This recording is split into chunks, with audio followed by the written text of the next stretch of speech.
O vídeo já vai começar, mas antes, não se esqueça de se inscrever e ativar as notificações. Meus amados, nós vamos abrir a palavra de Deus no texto de Atos dos Apóstolos, capítulo 20. Atos, capítulo 20, versos 7 a 12.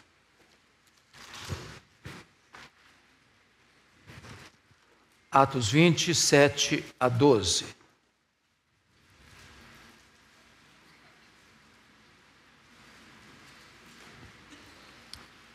Paulo em Troade.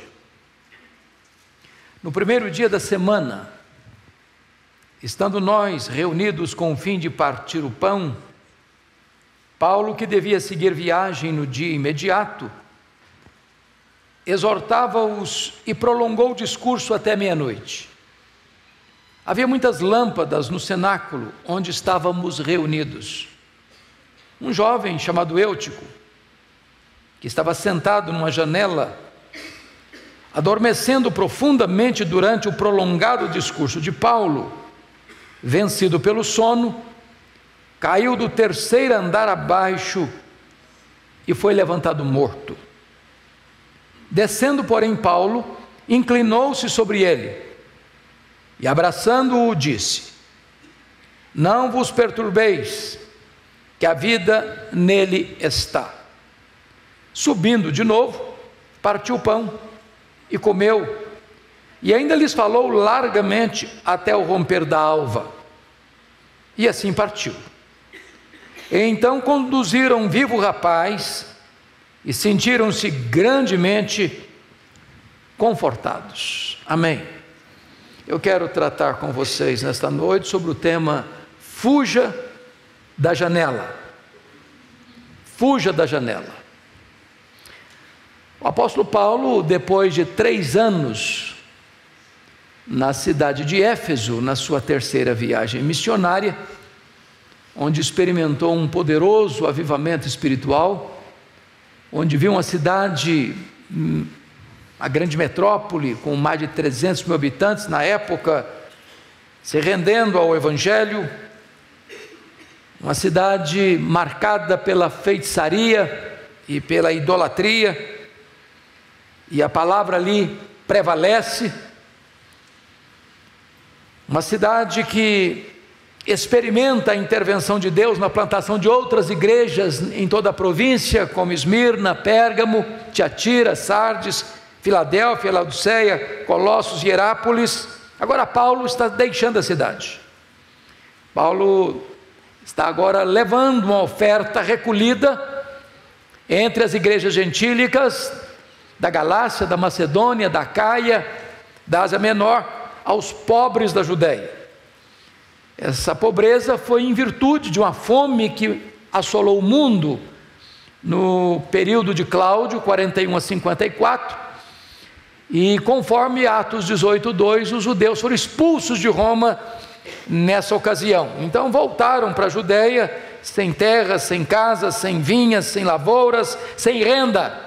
E Paulo está aqui cumprindo uma agenda que ele havia comprometido com os líderes da igreja, lá em Gálatas 2:10, que ele iria para os gentios, mas não se esqueceria dos pobres. Então, quando ele está indo para levar esta oferta, é que ele está aqui, no interregno desta viagem, nessa cidade de Troade, onde ele teve uma visão, na sua segunda viagem missionária: passa a Macedônia e ajuda-nos.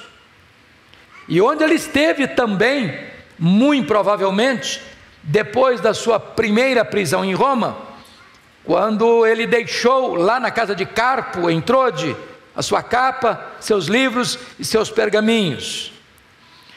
E aqui, quando ele chega em Troade, ele vai embarcar no dia seguinte, ele aproveita o ensejo para reunir os irmãos. Não tinha templo naquela época, então eles estão reunidos num cenáculo, e a reunião acontece no terceiro andar, e esse cenáculo está todo iluminado, e diz o texto que um jovem chamado Eutico assenta-se na janela, e o discurso de Paulo prolonga-se até meia-noite. Paulo sabia que ele tinha pouco tempo, embarcaria no dia seguinte, tinha muita instrução a dar, muita orientação a dar para o povo.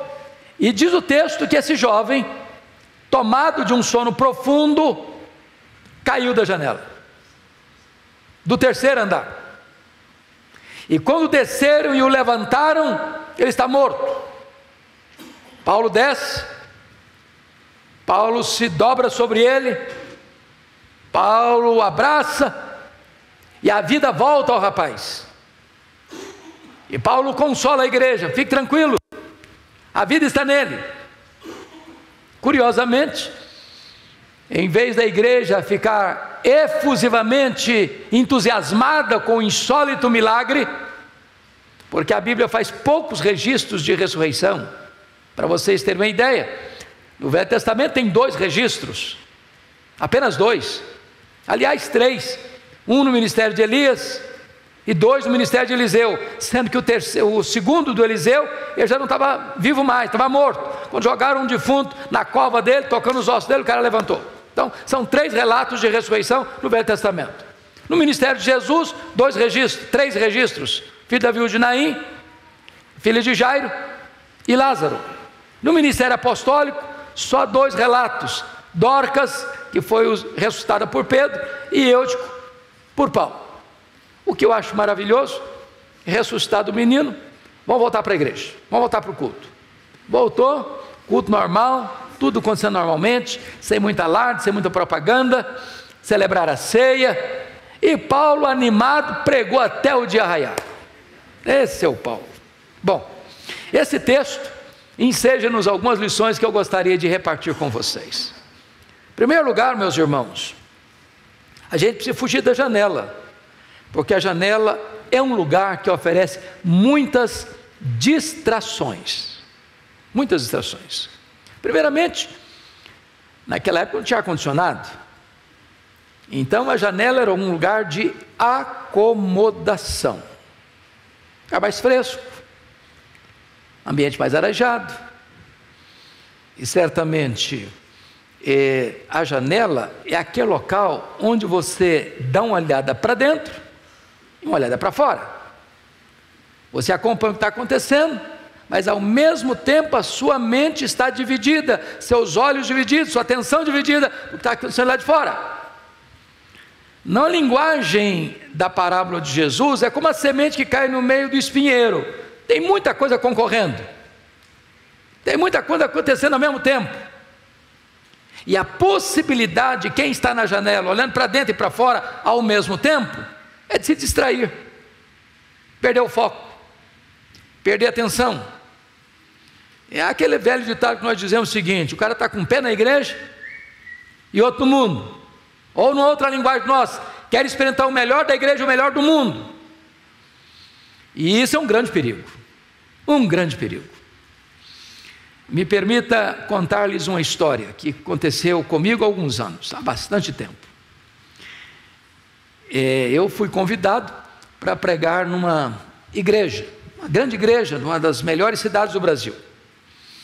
E eu tenho um problema, aliás, não só um, muitos, mas esse é um problema que eu tenho. Eu tenho muita dificuldade de ser convidado para pregar e a pessoa me dá um tema. Eu não sei lidar com tema. Eu gosto de pegar um texto e expor. E aí me deram um tema, era um trabalho de jovens, e o tema que me deram era santidade. E eu preguei, achei até que tinha ido bem no sermão. Quando eu terminei de pregar, um grupo dos moços da liderança me pegou pelo braço, assim, com muito carinho, e me levou para uma sala. E lá na sala, um jovem botou o dedo no meu nariz e disse: o senhor é um homem retrógrado, o senhor está pensando o quê? Nós somos jovens universitários, qual o problema da gente ir numa boate, tomar uma cervejinha, divertir um pouco? A juventude passa, nós somos jovens comprometidos, domingo estão na igreja, qual o problema? Quase apanhei, mas eu disse assim para ele: bom, vocês é que me convidaram, e eu já estou indo embora também. Agora, antes de ir embora, eu preciso dizer algumas coisas para vocês então. E a primeira coisa que eu quero lhes dizer É 1 Coríntios 10, 31. Portanto, quer comais, quer bebais, quer façais qualquer outra coisa, fazei tudo para a glória de Deus. Eu disse, se vocês forem para a boate, tomar umas e outras, para a glória de Deus, podem ir, mas tem que ser para a glória de Deus. Duvido que consigam. Segunda coisa, Colossenses 3,17. Tudo que fizerdes, seja em palavra, seja em ação, fazei em nome do Senhor Jesus, dando por isso glórias ou graças a Deus Pai. Então, na próxima vez que vocês forem encher bastante a cara, faça-me o favor de fazer isso em nome de Jesus e dando graças a Deus por isso. Se conseguirem, vão em frente e até logo. E fui embora. Fui embora. O problema é que pastor às vezes tem um pouco de amnésia, porque uns 10 anos depois eu fui convidado para pregar na mesma igreja e não lembrava disso. Lá vai eu. Quando eu chego, uma senhora me faz a pior pergunta que se faz a um pastor. Ela olhou assim para mim e disse: o senhor se lembra de mim? Você nunca deve fazer essa pergunta a um pastor, você vai constrangê-lo. Eu olhei, eu tornei a olhar, olhei de novo. Ô irmão, só me perdoa, mas não lembro não. Eu sou a mulher, a mãe daquele rapaz que botou o dedo no seu nariz. Falei, pronto, não apanhei do filho, agora vou apanhar da mãe. Eu perguntei, mas o que aconteceu com o seu filho?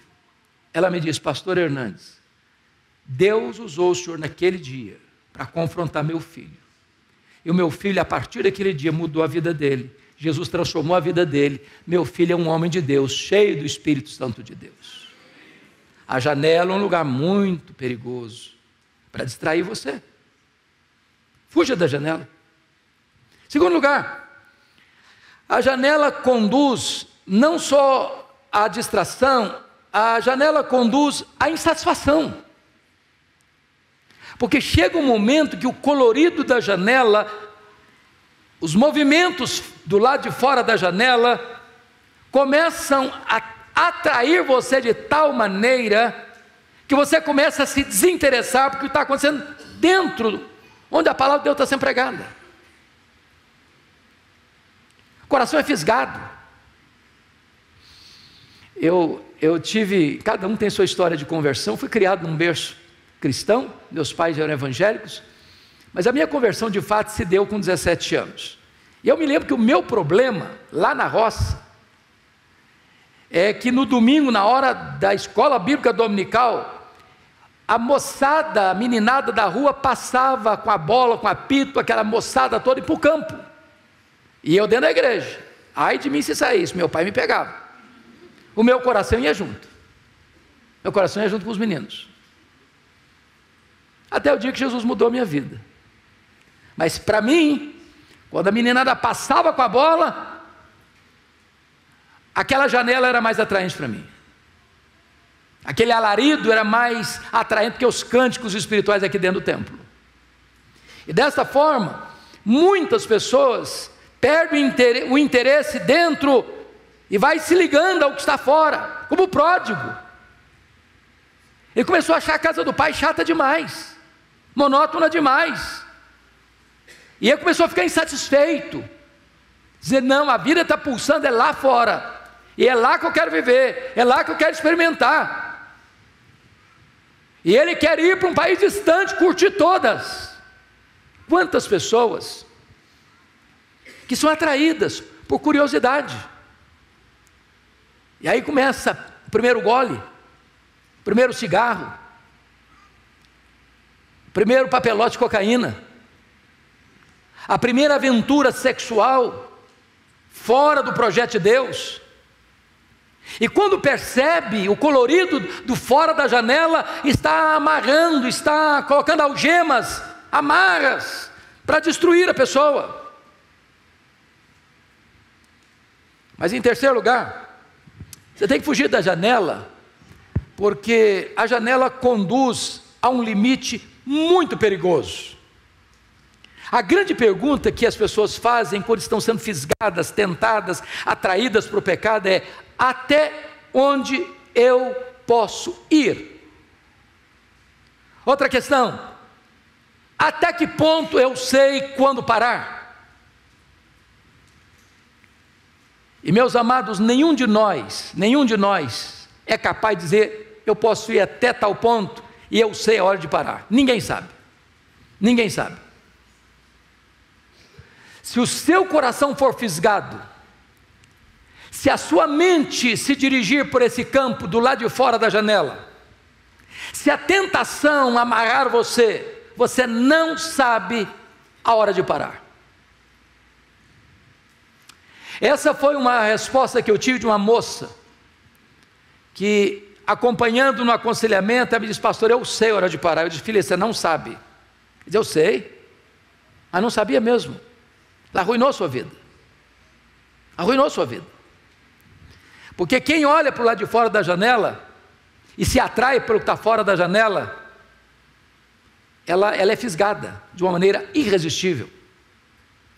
Ela passa a perder o interesse por completo por aquilo que está acontecendo na casa de Deus, a ponto do sono tomar, a mente desligar, a capacidade de percepção ir lá para baixo.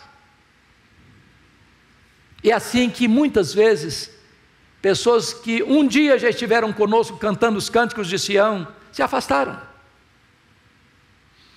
Uma das coisas que me perturbou muito, pastor Ival, lá em Vitória, certa feita, nós fizemos uma programação na época do carnaval. Falei: esse ano nós não vamos fazer retiro, não. Esse ano nós vamos evangelizar na cidade. E montamos 60 jovens equipados, uniformizados, para evangelizar.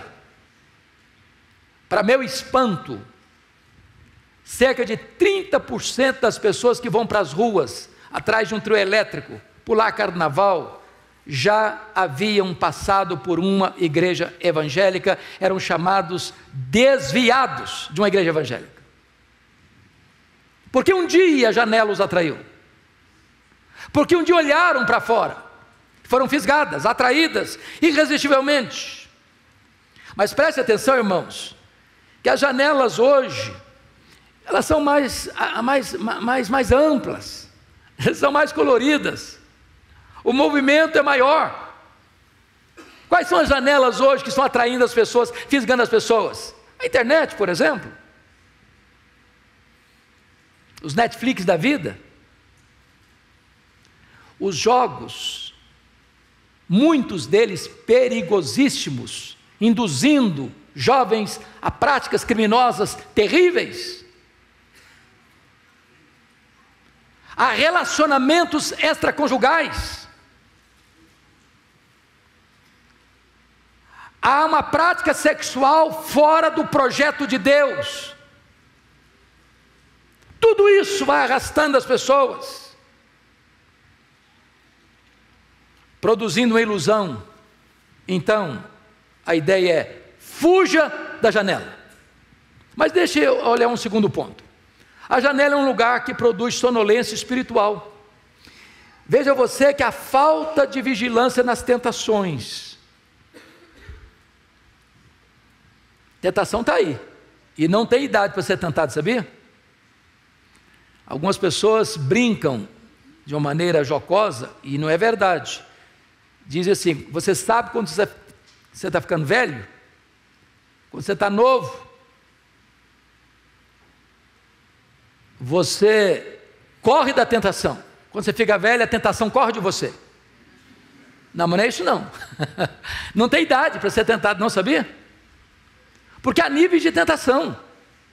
Tem gente que é tentado com a questão do sexo. Tem gente que é tentado com a questão do dinheiro. Tem gente que é tentado com a questão da vaidade. Tem gente que é tentado por causa de poder. Não importa a sua idade, cuidado, muito cuidado.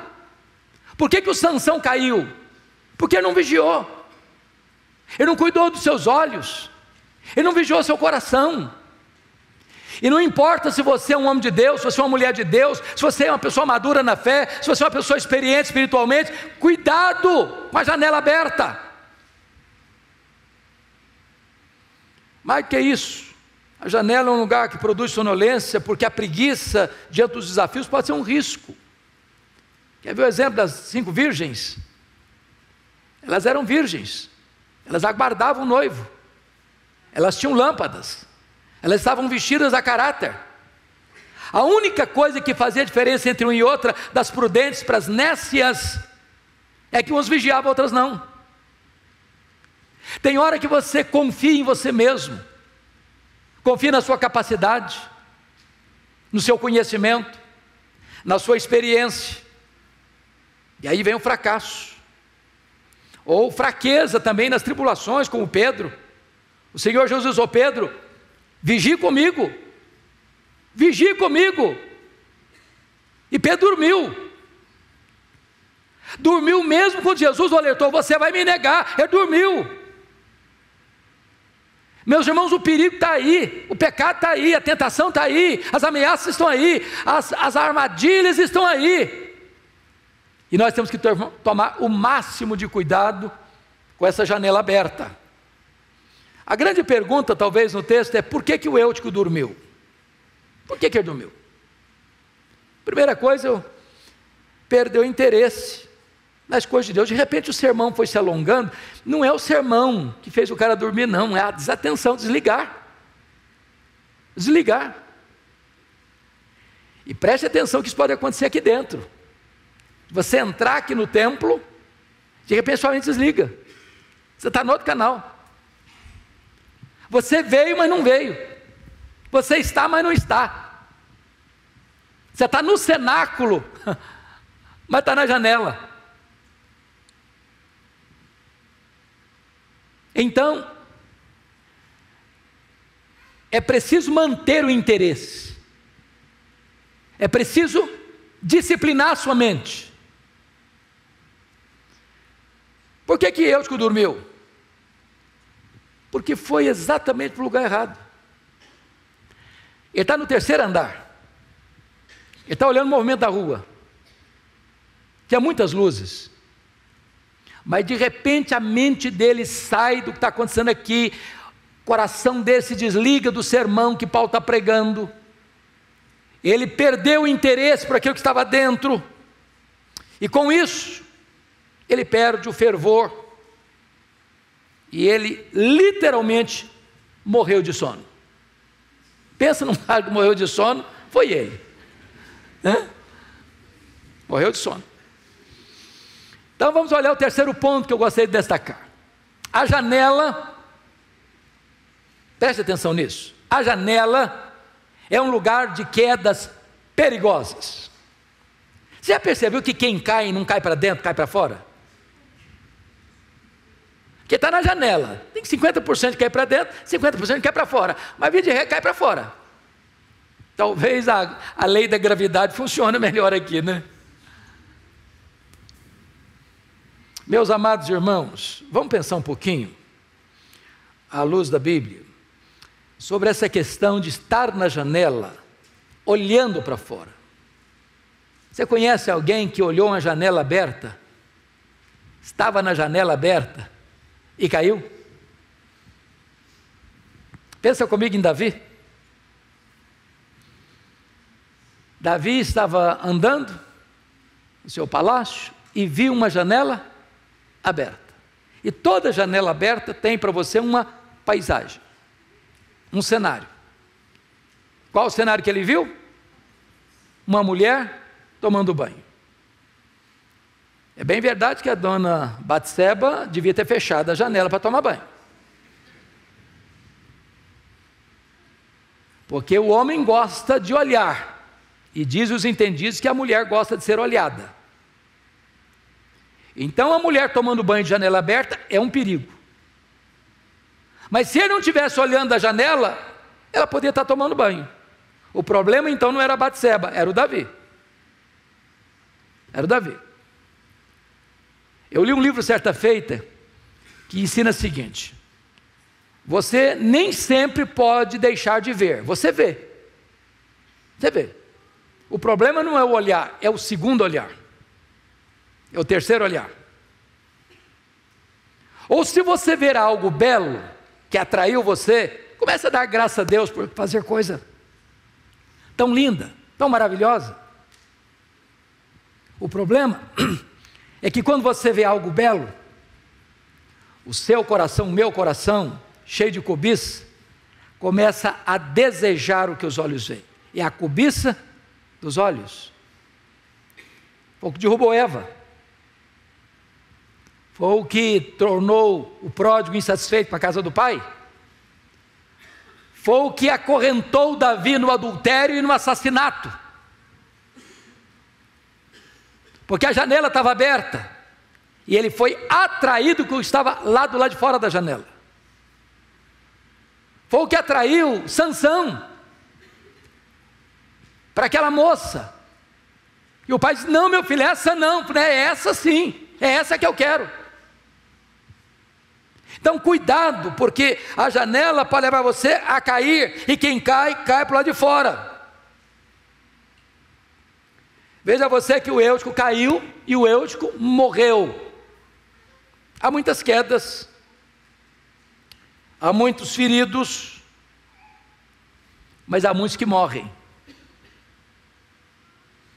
Morrem espiritualmente, morrem no sentido de perder completamente a disposição de ouvir, de atender a voz de Deus. E o Eutico caiu e morreu porque não ouviu. Ele foi tomado por um sono profundo. Agora para um pouquinho para pensar comigo. Quantas quedas hoje? Quantos desastres? Quantos fracassos? Quantos que estão mortos? Porque num dado momento, mesmo participando de um culto, e quem pregava não era outro senão o apóstolo Paulo, e a igreja estava empolgada, porque não consta o texto que essa igreja, mesmo o sermão indo até meia-noite, o povo estava desinteressado. Tanto é fato que quando o Eutico morreu, Paulo ressuscitou, os irmãos falavam: chega agora, já escutamos demais, está bom demais, vamos para casa, agora também já é demais. Não, eles voltaram e o Paulo pregou até o dia amanhecer, e ninguém arredou o pé. Participaram da ceia de madrugada. Então é muito importante atentar para essas verdades. Mas vamos ao último ponto, que a janela é um lugar para ser abandonado. Quem está na janela hoje? Se levantar a mão não, por favor, tá? Qual é a sua janela? Qual a janela que está atraindo você? Qual a janela que oferece risco para você? O que me impressiona em Paulo, porque às vezes quando uma pessoa cai, vem uma pessoa que se diz autoridade espiritual e começa a dar um sermão. Caiu porque não vigiou, caiu porque não fez isso, caiu porque a igreja não intercedeu, caiu porque está todo mundo desatento a esse camarada, por que não tinha um diácono para tirar esse menino da janela? A gente sempre quer botar a culpa em alguém, sempre quer justificar o erro, alguém é culpado. Não há uma palavra de Paulo, nem para condenar o menino que caiu, nem para culpar a igreja porque não tirou o rapaz da janela. Isso me impressiona em Paulo. Diz o texto que Paulo desceu, e o Eutico subiu porque Paulo desceu. Segundo, diz o texto que Paulo se inclinou sobre ele. Isso implica em empatia, envolvimento. É bem verdade, meus irmãos, que Paulo era um apóstolo.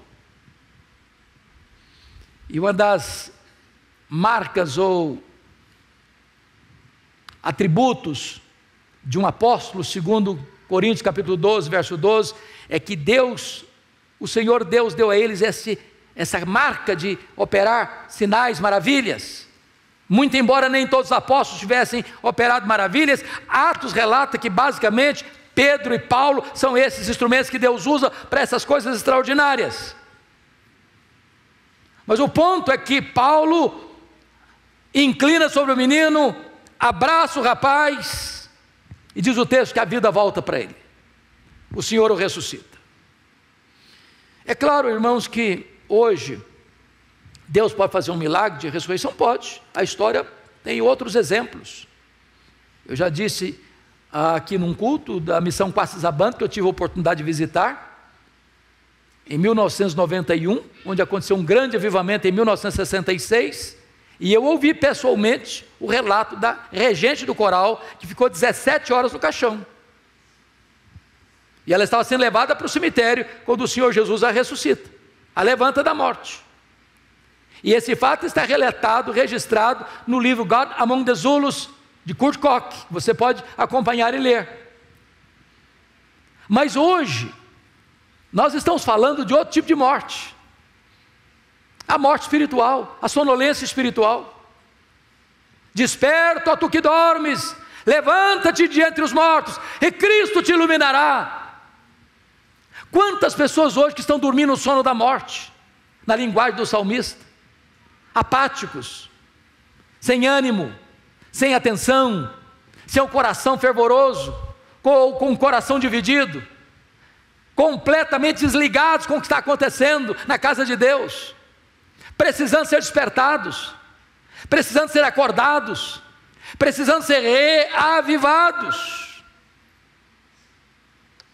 Então, se hoje, você que veio aqui, se você que hoje está me assistindo, caiu da janela, cometeu um erro grave, um deslize terrível, um fracasso moral, um acidente espiritual grave, hoje o Senhor Jesus quer levantar você.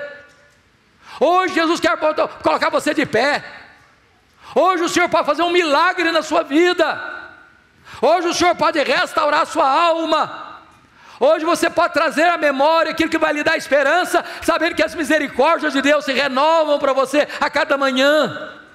Hoje você pode olhar as Escrituras e ler: se confessarmos os nossos pecados, Deus é fiel e justo para nos perdoar os pecados e nos purificar de toda injustiça. Mas sabe o que me impressiona para concluir? Que Paulo chega lá, se inclina, abraça, o menino ressuscita. Se fosse hoje, eu acho que o culto teria acabado, aqueles crentes iam pular no meio da rua, iam fechar o comércio, ia fazer propaganda do milagre, e sem qualquer alarde, diz o texto, que os irmãos subiram para o cenáculo, e o culto continuou. Celebraram a ceia, Paulo retomou o seu sermão, pregou até o dia amanhecer, porque um milagre maior estava acontecendo. É o milagre da comunhão, é o milagre da pregação, é o milagre da celebração da ceia, é o milagre da vida da igreja. Que coisa maravilhosa é de você perceber que quando a igreja se reúne para ouvir a palavra de Deus, quando a igreja se reúne para celebrar a ceia do Senhor, quando a igreja se reúne para entender que ela é o corpo de Cristo, isso é a coisa mais extraordinária que se um morto acabasse de ressuscitar. Bendito seja Deus por esse exemplo da igreja primitiva. Paulo continuou na igreja, continuou na missão da igreja, continuou pregando a palavra. E a igreja conduz o Eutico vivo, e a igreja sentiu-se confortada pela sua restauração. Eu queria que hoje nós pudéssemos orar pelas pessoas que primeiro estão na janela. Você sabe se você está na janela. Qual a janela? Que movimentos têm atraído o seu coração? Talvez você que está aqui hoje, ou nos assistindo, já caiu da janela. Está machucado, está ferido. Talvez você está aqui hoje, e tem alguém que você ama tanto, que ou está na janela ou caiu da janela. Você está aqui hoje pedindo um milagre para essa pessoa, para Deus levantá-la, para Deus restaurá-la. Quem sabe hoje nós pudéssemos fazer aqui uma grande cruzada de oração em favor daqueles que estão sendo tentados, arrastados, atraídos, para que eles acordem para que eles vivam uma vida plena, para que eles voltem para a casa do Pai, para que o culto da vida continue. Vamos ficar em pé? Vamos orar ao Senhor.